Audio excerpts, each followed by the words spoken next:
चलिए बच्चों, जैसा कि आपने हमारे थंबनेल में देख ही लिया था कि आज हम न्यू वैकेंसी के बारे में चर्चा करेंगे जो अग्निवीर के माध्यम से नेवी, एसएसआर एवं एमआर के पदों पर निकली है। ठीक है बच्चों, चलो देखते हैं इसके बारे में क्या क्या चीज़ें हो सकती है। एसएसआर जो पद निकला है उसका फुल फॉर्म होता है senior secondary recruitment. Senior secondary का मतलब होता है कि आपको कम से कम 12th पास होना चाहिए। ठीक है, जैसे कि पोस्ट में लिखा है सीनियर सेकेंडरी 12th पास वाले बच्चे इसमें अप्लाई कर सकते हैं। एमआर का फुल फॉर्म होता है मैट्रिक रिक्रूटमेंट, यानी कि जो 10वीं से पास बच्चा है वह इस वैकेंसी को अप्लाई कर सकता है। ठीक है बच्चों, चलो आगे बढ़ते हैं। यहाँ पर हम जानेंगे पूरे सिलेक्शन प्रोसेस के बारे में, यानी कि किन किन प्रोसेस से आपको गुजरना पड़ेगा, किन किन माध्यम से गुजरना पड़ेगा। सबसे पहले आपको फॉर्म भरना पड़ेगा। फॉर्म भरने के बाद आपकी एक रिटन एग्ज़ाम होगी जो आपकी पहली एग्ज़ाम होगी। ठीक है, इसके बारे में चर्चा करेंगे कैसे एग्ज़ाम होती, क्या होता है, फिर आगे देखेंगे। सेकेंड स्टेप में आपका फिज़िकल फिटनेस टेस्ट होगा, यानी आपकी रनिंग हुआ, ये सारी इसके अंदर होगी।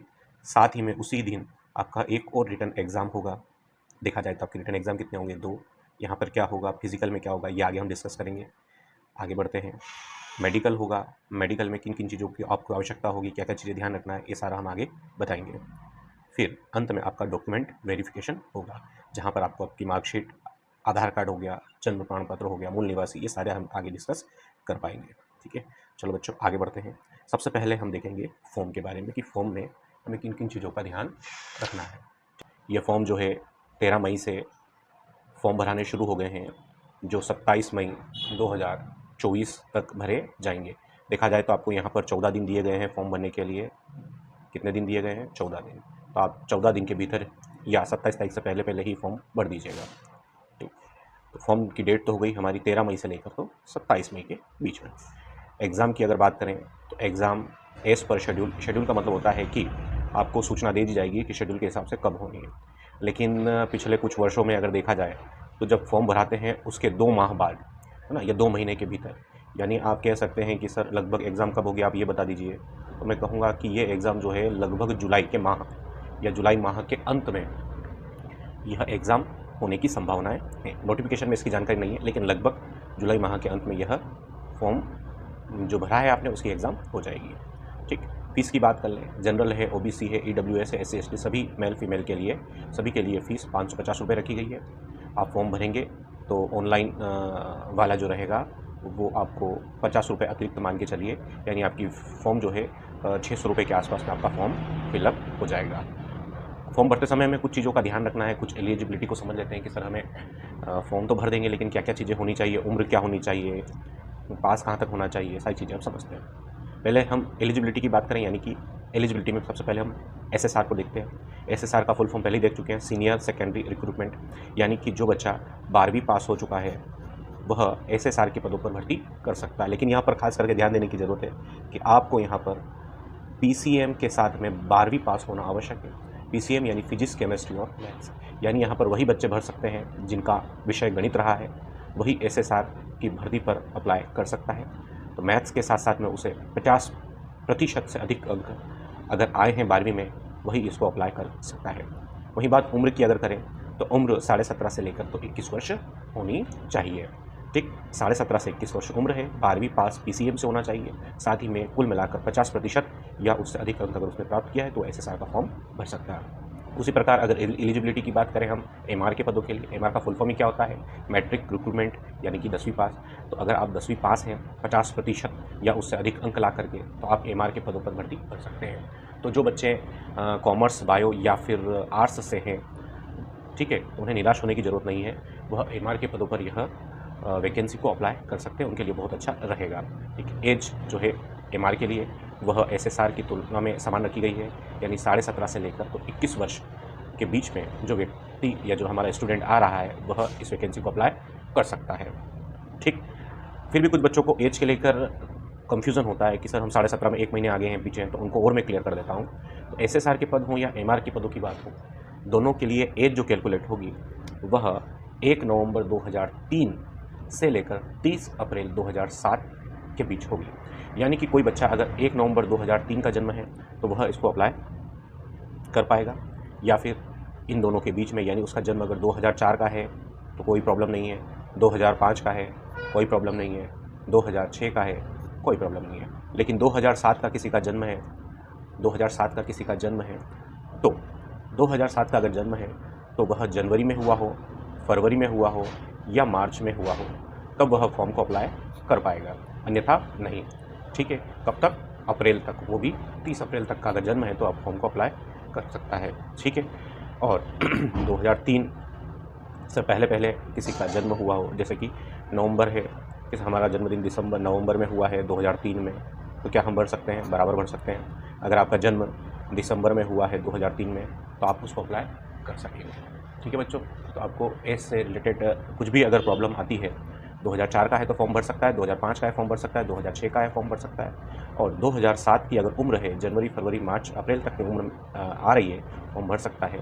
और इधर 2003 में नवंबर दिसंबर की अगर एज आ रही है तो वह फॉर्म को अप्लाई कर सकता है। चलिए बच्चों, आगे अब आप फॉर्म के बारे में सब कुछ समझ चुके होंगे, डेट, एग्ज़ाम के बारे में, फीस के बारे में, और एलिजिबिलिटी के बारे में, एज के बारे में, सब कुछ आपको क्लियर हो चुका होगा। चलिए अब आगे बढ़ते हैं। चलिए बच्चों, अब आपको फॉर्म को लेकर कोई प्रॉब्लम नहीं होगी। अब हम दूसरी प्रोसेस की तरफ बढ़ते हैं, यानी कि रिटन एग्ज़ाम की तरफ बढ़ते हैं। आपका जो रिटन एग्ज़ाम होगा वह CBT पैटर्न पर होगा। C का मतलब होता है कंप्यूटर बेस्ड टेस्ट, यानी कि आपकी जो एग्ज़ाम होगी वह कंप्यूटर बेस्ड होगी, SSR के लिए भी और MR के लिए भी। ठीक है, एग्ज़ाम में क्या क्या, या एग्ज़ाम का पैटर्न क्या रहने वाला है उसको भी समझ लेते हैं। आप SSR से अगर फॉर्म को अप्लाई कर रहे हैं तो आपके पास 60 मिनट का पेपर होगा, जिसमें 4 विषयों से प्रश्न पूछे जाएंगे। चारों विषय को बराबर बराबर भागों में बांटा गया है। मैथ्स में 25 क्वेश्चन आएंगे 25 मार्क्स के, इंग्लिश में 25 क्वेश्चन आएंगे 25 मार्क्स के, विज्ञान में भी 25 क्वेश्चन आएंगे 25 मार्क्स के, और जीके में भी 25 क्वेश्चन आएंगे 25 मार्क्स के। यानी हर एक क्वेश्चन का कितना मार्क्स है? 1 मार्क्स है। टोटल मिला के क्वेश्चन हो गए हमारे 100, और मार्क्स भी कितने हो जाएंगे? 100। और कुल मिला के हमारे पास सब्जेक्ट कितने रहेंगे? 4 विषय पर हमें अच्छे से तैयारी करनी होगी। समय मिलेगा इस पूरे को सॉल्व करने के लिए, 100 प्रश्नों को हल करने के लिए 60 मिनट का। और यहाँ पर नेगेटिव मार्किंग जो है वह कितनी रखी गई है? 1/4, यानी कि 0.25 नेगेटिव मार्किंग रखी गई है। यानी कि अगर आप 4 क्वेश्चनों को गलत करते हैं, 4 क्वेश्चन को गलत करते हैं, तो आपका 1 मार्क्स जो है वो क्या हो जाएगा? माइनस हो जाएगा। ये 4 क्वेश्चन तो गलत होंगे ही होंगे, 1 मार्क्स भी है आपका माइनस हो जाएगा। यहाँ पर अपने आपको टाइमिंग को लेकर प्रैक्टिस अच्छे से करनी होगी। ठीक है बच्चों, MR के बारे में भी जान लेते हैं। जो बच्चे 10वीं से डाल रहे हैं वो MR के बारे में ध्यान दीजिए। आपको यहाँ पर 3 सब्जेक्ट पे फोकस करना होगा, मैथ्स, साइंस और जीके। यहाँ पर इंग्लिश नहीं आती है। मैथ्स में 12 क्वेश्चन होंगे 12 मार्क्स के, साइंस में 13 क्वेश्चन होंगे 13 मार्क्स के, यानी 12 और 13 25 हो गए। और 25 नंबर जो बचे हुए हैं उनका क्या होगा? जीके होगा। आपको जीके की जितनी अच्छी प्रिपरेशन होगी, जीके और मैथ्स की, साइंस की, आप बहुत ही अच्छे से इस पेपर को दे पाएंगे। यानी कुल मिला के 50 क्वेश्चन होंगे, 50 मार्क्स का होगा। 50 क्वेश्चन 50 मार्क्स, 3 विषयों पर हमें बच्चे पकड़ करनी है। यहाँ पर इंग्लिश नहीं होगी। 50 क्वेश्चनों को हल करने के लिए आपके पास 30 मिनट होंगे, यानी यहाँ पर भी आपको टाइमिंग के साथ चलना बहुत ही आवश्यक हो जाएगा। ठीक है बच्चों, और नेगेटिव मार्किंग भी वही होगी 1/4, यानी 4 अगर आप गलत करते हैं तो 4 नंबर वो तो हटेंगे ही हटेंगे, साथ में 1 नंबर जो सही किया वो भी हो जाएगा। इसलिए माइनस मार्किंग का भी आप कृपया करके ध्यान रखिएगा। यदि आपको इन सभी विषयों में अपनी बहुत अच्छी पकड़ करनी है तो आप हमारी ऑफलाइन बैचेस जो नामली में संचालित होती है उसको आप ज्वाइन कर सकते हैं। हमारी संस्था का नाम करियर पॉइंट नामली है। अधिक जानकारी के लिए आप इस नंबर पर संपर्क कर सकते हैं और हमसे जुड़ सकते हैं। अभी तक जो है हमारा रिजल्ट बहुत अच्छा 100% रहा है, अच्छे सिलेक्शन दिए हैं अग्निवीर में हमने। ठीक है, आप एक बार ज्वाइन करेंगे तो आपको खुद ब खुद सारी चीज़ें पता चल जाएगी। तो फर्स्ट में हमने फॉर्म के बारे में देखा, दूसरे में हमने रिटन फर्स्ट जो होगा उसके बारे में देख लिया। अब आगे बढ़ते हैं, फिर क्या प्रोसेस होगी? तो फिर होगा आपका PFT का मतलब होता है physical fitness test. Physical fitness test यानी आपका फिजिकल होगा, और फिजिकल जिस दिन होगा उस दिन आपकी एक रिटन एग्जाम एक और होगी। ठीक है सर, रिटन एग्जाम का क्या पैटर्न रहेगा? वही जो आप ऊपर पढ़ के गए, अलग से पढ़ने की कोई आवश्यकता ही नहीं है। पहला जो आपका पेपर होगा ऊपर वाला, ये जो पेपर आपका होगा, इसी के आधार पर आपकी मेरिट लिस्ट बनाई जाएगी। इन्हीं विषयों को आप पास कर लेंगे तो आपको अगली प्रोसेस के लिए बुलाया जाएगा। तो सर फिजिकल फिटनेस में क्या क्या होगा, तो दोनों पे हम डिस्कस कर लेते हैं। देखिए, अगर आप मेल हैं यानी कि पुरुष हैं तो 1600 मीटर की रनिंग होगी जो आपको 6 मिनट 30 सेकंड में पार करनी पड़ेगी। स्क्वैट्स का मतलब होता है उठक बैठक। क्या होता है? उठक बैठक। उठक बैठक जो है आपको 20 लगानी पड़ेगी। पुशअप यानी कि ज़मीन जो होती है उस पर दोनों हाथ रखकर हमें अप डाउन करना पड़ता है, वो 15 लगानी पड़ेगी। सिटअप्स लगानी पड़ेगी, वो भी आपको कैसे? कनी को बेंड करके, यानी आपको घुटनों को बेंड कराया जाएगा और आपसे सिटअप्स लगवाई जाएगी जो कितनी होगी? 15 होगी। फीमेल्स के लिए अगर बात करें, फीमेल्स के लिए रनिंग तो वही रहेगी, लेकिन समय बढ़ा दिया गया है। कितना समय है? 8 मिनट का समय रहेगा। उठक बैठक लगानी पड़ेगी, कितनी है? 15। उठक बैठक का मतलब होता है जो दंड लगाते हैं ना, वह कितनी लगानी पड़ेगी? 15।